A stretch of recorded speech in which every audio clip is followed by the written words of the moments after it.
하지만 중요한 눈 수술은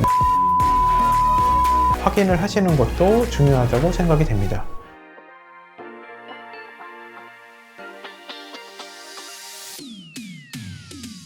안녕하세요. 탑티어로 예쁜 나 탑티어 성형외과 조용진 원장입니다. 누구나 예뻐지고 싶고 시간을 되돌려서 흔히 말하는 리즈 시절로 돌아가고 싶은 마음을 가지고 계실 텐데요. 그래서 오늘은 연세가 좀 있으신 중년층의 눈 성형에 대해서 알아보는 시간을 가져보려고 합니다.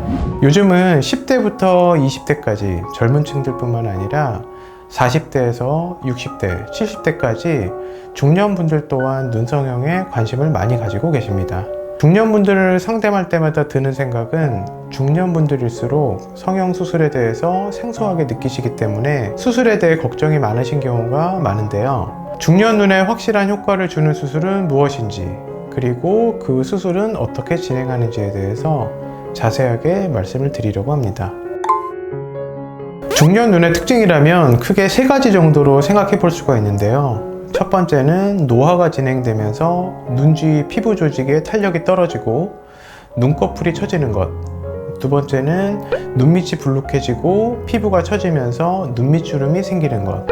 마지막으로는 눈두덩이 부분이 꺼져 보이는 것입니다. 먼저 피부의 탄력 감소로 눈꺼풀에 처짐이 생길 때 답답하고 졸린 듯한 인상을 주게 되는데요. 시야에 영향을 주거나 눈썹이 눈을 찌르고 심한 경우에는 피부가 짓무르는 경우도 생길 수가 있습니다. 이런 경우에는 상안검 수술이나 눈썹 거상술을 통해 개선할 수가 있고, 기능적인 측면과 미용적인 측면 두 가지를 함께 고려해서 수술을 진행해야지만 좋은 결과로 이어질 수가 있어요. 두 번째는 눈밑이 불룩해지는 경우인데요. 피곤하고 우울해 보이는 인상으로 보이는데 가장 큰 영향을 준다고 할 수가 있습니다.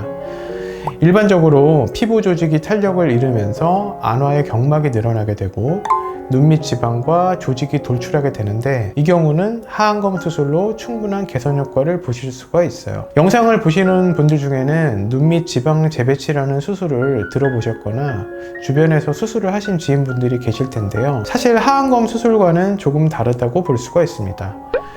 눈밑 지방을 평평하게 재배치하는 것뿐만이 아니라 늘어진 조직과 피부, 밑 지방을 함께 제거하면서 눈밑 주름도 함께 좋아진다고 보시면 될 것 같습니다. 세 번째는 흔히 아이홀이라고 부르는 눈두덩이 부위가 꺼져 보이는 경우인데요. 이 경우에는 눈두덩이 조직에 지방을 이식해서 움푹 들어가 보이는 눈에 볼륨을 채워주는 방법으로 개선할 수가 있습니다. 다만 일반적으로 꺼짐만 단독으로 있는 경우는 드물기 때문에 눈성형을 담당하는 전문 원장님과 직접 상담을 받아보시면서 환자분 눈의 특징에 맞게 적합한 수술을 함께 진행하신다면 개선 효과가 아주 좋은 경우라고 말씀드릴 수가 있습니다. 대부분 성형외과에 환자분들이 오시는 이유는 미용적인 측면을 개선하시는 거일 텐데요. 미용적이라면 예뻐지는 것, 또 보다 젊어 보이는 것이 되겠죠. 하지만 중요한 눈 수술은 미용상의 부분도 중요하지만 기능적인 측면에서도 얼마나 개선할 수 있는지 상담해 보시고 확인을 하시는 것도 중요하다고 생각이 됩니다.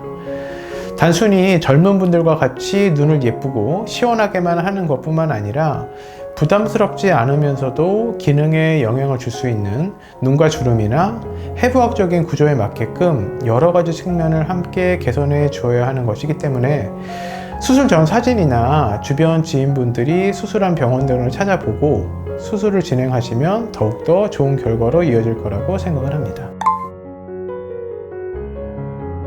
먼저 상안검 수술이 적합한 경우와 수술 방법을 말씀드리자면, 피부 조직이 처져 있어서 눈을 가리고 시야를 방해하는 경우와 눈꺼풀이 짓무르는 경우, 눈 뜨는 힘이 약해서 이마로 눈을 뜨는 경향이 있는 경우, 또한 눈꺼풀이 꺼져 있을 때 적합한 수술이고요. 수술 방법으로는 처져 있는 피부를 절제하면서 눈 뜨는 힘에 따라 눈매 교정을 추가로 진행해서 졸려 보이는 눈매를 개선하고, 눈두덩이가 꺼져 있다면 지방을 이식하는 방법으로 진행이 됩니다.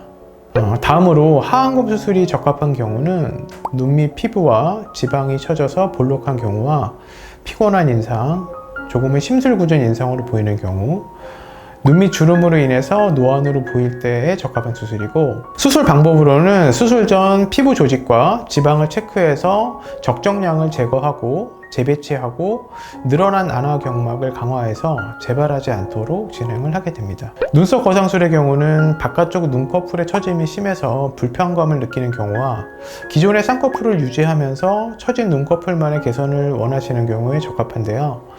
수술 방법으로는 눈썹 밑부분의 절개를 통해 처진 피부 조직을 제거합니다. 눈썹 라인을 따라 절개하기 때문에 흉터에서 더 자유롭고 자연스러운 인상 변화를 줄 수 있는 것이 특징입니다.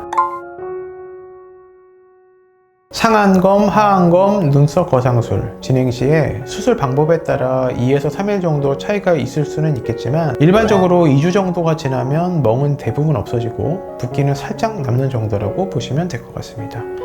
한 달에서 2달 정도가 지나면 거울을 봤을 때 충분히 어색하지 않을 정도로 회복이 된다고 생각해 주시면 될 것 같습니다. 오늘은 중년 눈 성형에 대해서 수술의 종류와 수술 방법, 회복 기간 등을 설명해 드렸는데요.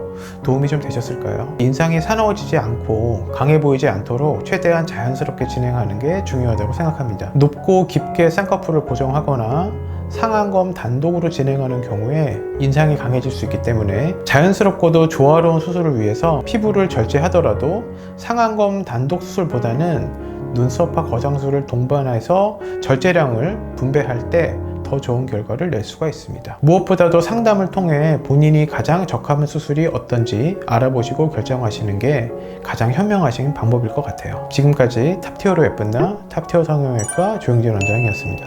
감사합니다.